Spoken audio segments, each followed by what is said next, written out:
Ever accidentally hurt someone's feelings or offended them?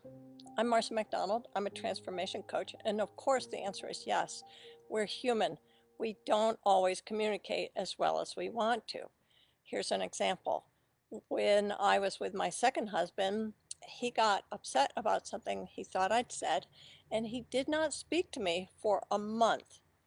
Yes, it was a very long, intense, and unhappy month. And for my part, I kept every day throughout the day saying, "What's wrong? What happened? Did I do something?" And he kept saying, "No, nothing," which were the only two words he said. Well, at the end of the month, he finally, after all my badgering, confessed that he had overheard me on the phone talking to someone, and what I had said hurt his feelings. But once he revealed what it was he was upset about, I could then explain I wasn't even talking about him. He had actually completely misheard me.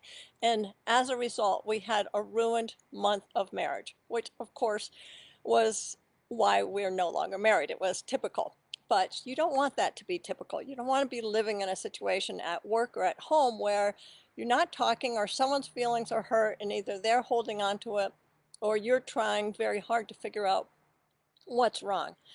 So, how do you deal with this? Well, let's look first at my husband, then at me, because neither one of us handled it well.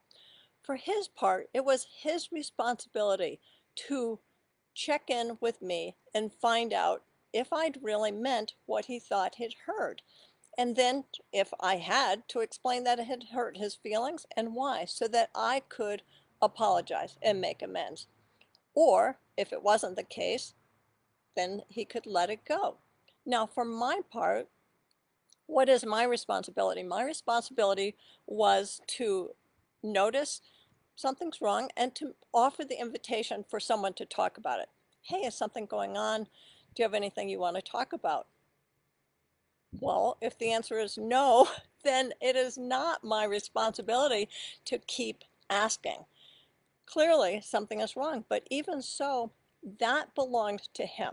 It was not my business to keep on asking and then building up feelings of hurt myself while he was building a bigger case for why I was a horrible person to him and why he should have his feelings hurt.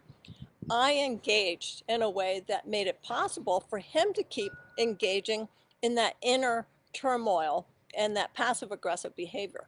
If I had detached, if I had said, I did my part, I asked, he said nothing, I'm going to trust him on his word, even if he's behaving differently, and go about my life being as happy as I can under the circumstances. That might have moved him sooner to owning up to what was going on with him. So the steps we needed to take are simply check in, make amends if there's a real problem, say you're sorry, then let it go. If someone makes amends and apologizes, and that other person is still treating you as though you're the scum of the earth for what you unintentionally did or said, then your job is to let it go. Again, because that piece is not your problem. Our piece is just to be aware, alert, present in what's going on, to own our own stuff. Don't own somebody else's stuff. It never works out. And to let it go as soon as you can. So if you've got a story around this, let me know in the comments below. If you're wrestling with how to let go of something or dealing with people who you feel are resenting you and you're feeling like you have to keep engaging to try to keep or get a conversation going, that's also not healthy. Reach out to me. Let's open up dialogue about how to respond to what are your own boundaries, to work only on your own mess, and see if we can build some coaching around it. As always, we may only have today, so let's not waste it creating messes where there don't need to be messes. Let's live it, love it, and learn from it.